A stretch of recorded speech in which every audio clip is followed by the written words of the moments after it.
Hello and welcome to the How Not to Screw Up Your Kids podcast, the bucket emptying episodes.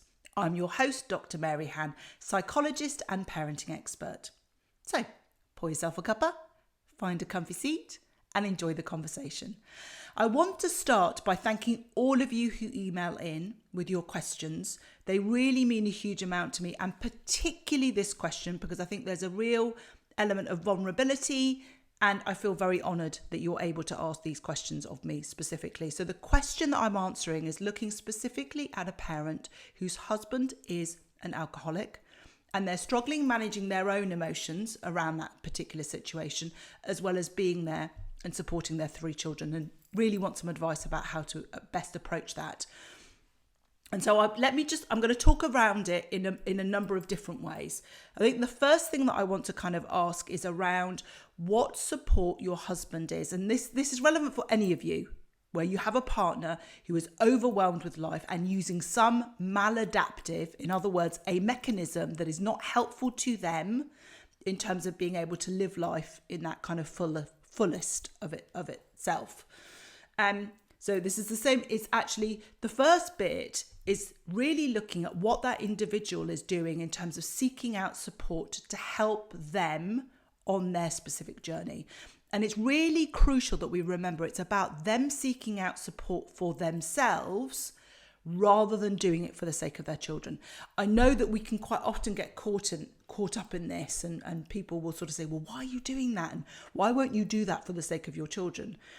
But fundamentally, we talk about so much to do with confidence and that inner belief. It has to start from the inside, and it has to be about doing what is right for you. So I think that would be my first thing, is what are the conversations that you're having? And if you're not having those conversations, is to start having conversations around what do you need in order for you to be able to work through the particular challenge that you're working through, what support needs to be put in place, and how are you going to actively seek that out? So that's the first bit, is really regarding the individual seeking help and support for that.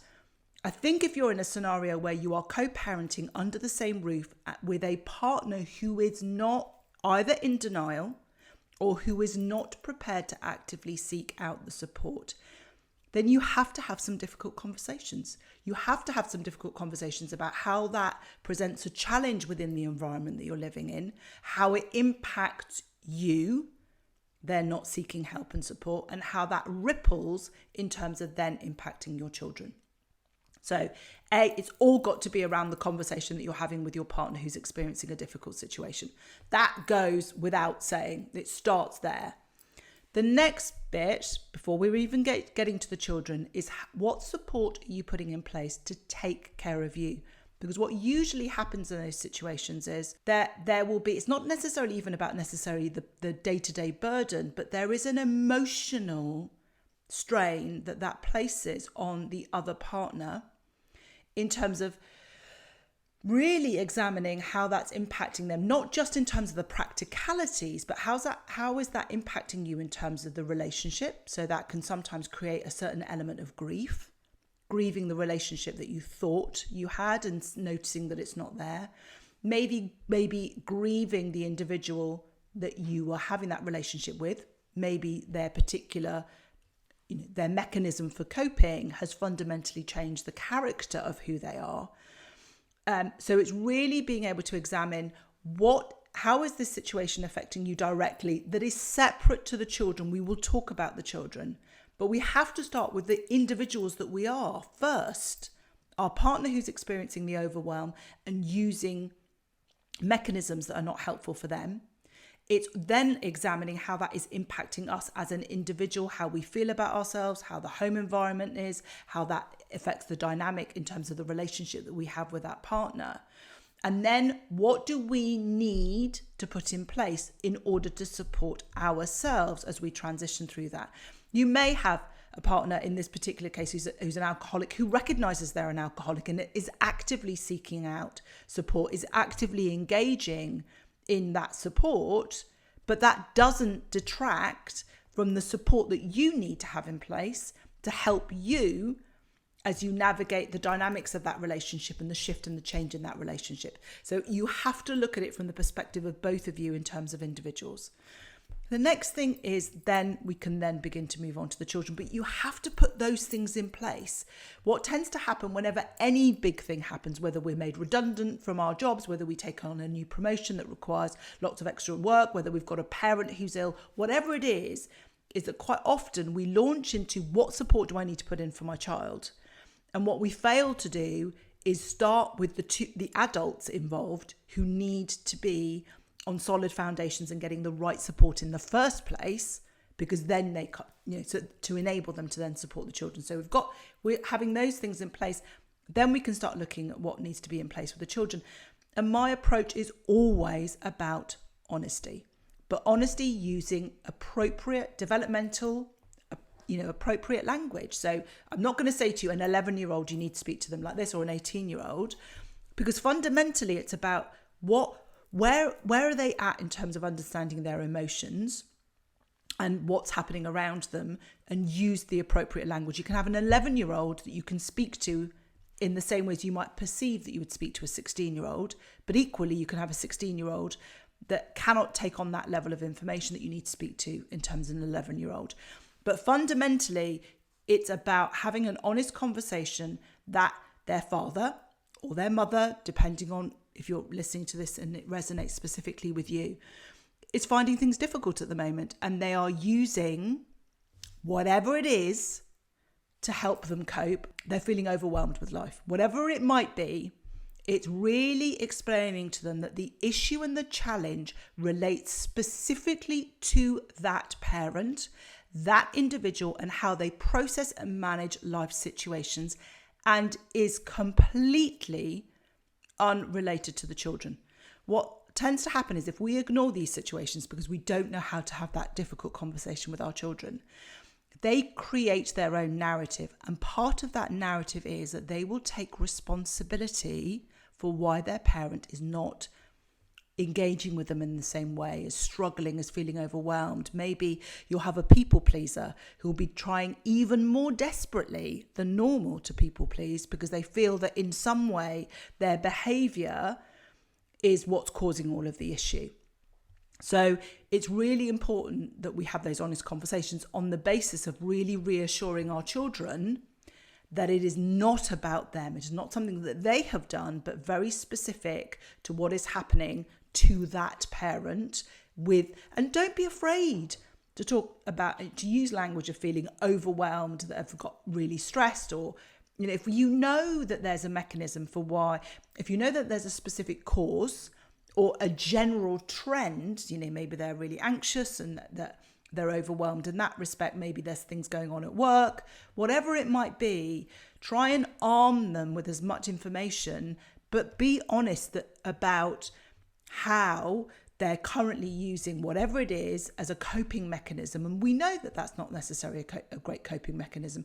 And we know that when they use that mechanism, we don't see that parent in the way that we might typically see it. They don't behave in the way that they don't show up in the same way. They may not always be emotionally available or attentionally available. But it's really helping them understand what is happening, and then what is currently happening in terms of actually actively seeking support and what might happen there. What I would say is, if you are in a scenario where you are co-parenting and you're both living under the same roof, and that partner has some erratic behaviour, then it's important that the children understand that erratic behaviour is not related to them, but also understand what is the best thing to do for themselves. And if they're feeling emotionally overwhelmed, how they can then communicate. And that isn't them being able to communicate with us about how they're feeling emotionally in those situations doesn't necessarily have to just be if there's an erratic behaviour. What we want to do is we want to tell our children what's going on so they can understand, but also provide them with opportunities and a safety net to be able to communicate. And what you might find is really important, because it takes a village to raise a child, is you may then be looking at communicating some of this information to school.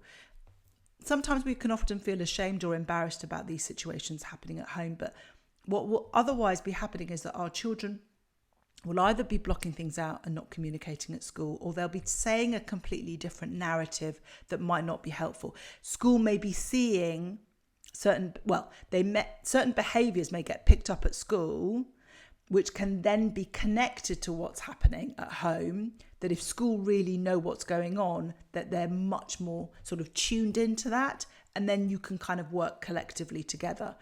So those are kind of the broad things. What I would say is where you've got more than one child, and in this listener's question, we're talking about 3 children, is remember the dynamics within a family. So you've got 3 children, you'll have sibling dynamics. And so the likelihood is that the way this alcoholism will interact and play out with these 3 children will be different. Yeah. So they will respond in very different ways. They will take on different things. The eldest, for example, is likely to have experienced more of their father pre-alcoholism than the youngest, for example. So their context, their view of that particular parent, that's a smaller proportion of the time that they've known their parent relative to the younger child, who is then going to have that. There will also be dynamics in terms of responsibility. So you may find that the eldest then feels a certain element of responsibility being the eldest. They may not. And it's really being aware and taking that time to reflect on the 3 children or 2 children, 1 child, whatever it is that you're dealing with. If you're sort of listening to this and it's really resonating with you, is how are the interactions happening within the children, and also the needs of each child are going to be different. What you want to make sure that is really clear is that you are the parents. You are not asking the children to step in and then parent each other. So the eldest doesn't have to suddenly step up and fill some void, particularly if the gender of the eldest is the same as the gender of the parent that's struggling. So it's having those open and honest conversations, but also not, it's really important that we don't feel that this is a big conversation that we have in one go. You might find that one child needs to hear it in one chunk, another child needs it drip fed, and then you check in. I'm a real big advocate for constant touch basis, just checking in, giving them as much information as they can digest in that time, allowing them time to think it through, then come back to it and ask questions, and really just engaging in that dialogue so that they then feel that support structure is in place. So let's just recap, because there's a lot of information in this particular episode around this. So it's, first of all, we need to start with the individual that is having the challenges. What support is being put in place? What are they actively doing to seek out external support in terms of resolving the way that they're managing things? Then it's about you making sure that you've got what you need in place so you can show up in the best version of yourself before you then start with the children.